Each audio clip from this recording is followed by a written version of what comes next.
Honey Badger, where will he end up? Tyrann Mathieu has found a new home. He'll be heading to the Houston Texans. For more on the story, we bring in Tom Pelissero. Tom, what's the latest on Honey Badger moving to Texas? Well, J.J. Watt, give him credit for breaking the news about a half hour ago in emoji form, which is about the most 2018 thing possible.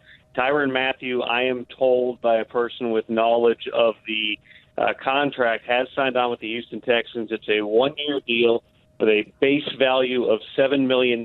So short-term deal after the Arizona Cardinals released Mathieu earlier on this week. That was a surprise within the league. He ends up in a place that certainly needed safeties, and you could argue they still need additional safety help. They've got a lot of guys coming back to that defense, including J.J. Watt this year. Whitney Merciless as well, who finished the season injured. They are getting some parts back and hopefully keeping up with an offense that should have Deshaun Watson back on the field as well. Tom, with Mathieu off the market, what does this now do to the market for safeties out there?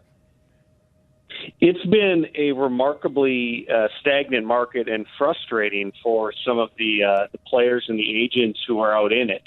Players like Morgan Burnett, who've been waiting for a deal, Kenny Vaccaro sitting out there, Eric Reed as well, Trey Boston. I mean, there are some fairly big names and good players, and people have been a little bit confused in terms of why that's not been able to get moving.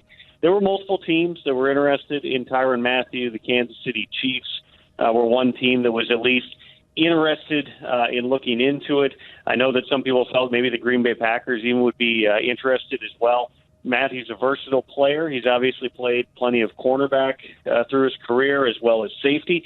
He's a unique type of a weapon, and you can bet that Romeo Crennel, as he retakes the reins of that defense after one season as assistant head coach. Of course, Mike Vrabel was defensive coordinator last year, now head coach of the Tennessee Titans. Romeo's going to have some fun figuring out all the different ways that he can turn the Honey Badger loose.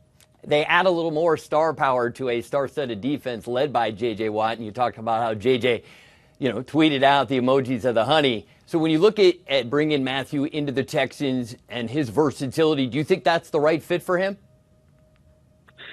Well, I think that because of that versatility and speaking to people about him in the league through the years, there's a lot of different ways that you can use him. He's sort of best in that hybrid role, playing some safety, coming down and playing corner at times in nickel type of situations.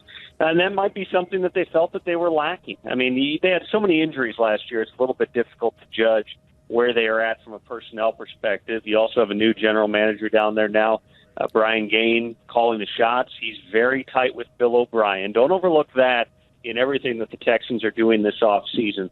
Brian Gaine and Bill O'Brien are lockstep. They come from the same general tree in terms of their backgrounds. Gaine having worked under Bill Parcells, O'Brien under Bill Belichick. Of course, Belichick and Parcells are very close. They have a really clear vision of how they want to build that. And you have a really unique situation here. I mean, how often does a player with Matthew's background, his caliber, his pedigree, come loose a couple of days into free agency? People in the league they knew it was a possibility, but there was discussion of a pay cut in Arizona. Mathieu ended up turning that down. They reluctantly released him. It did not seem as if a lot of optimism that he would end up back in Arizona.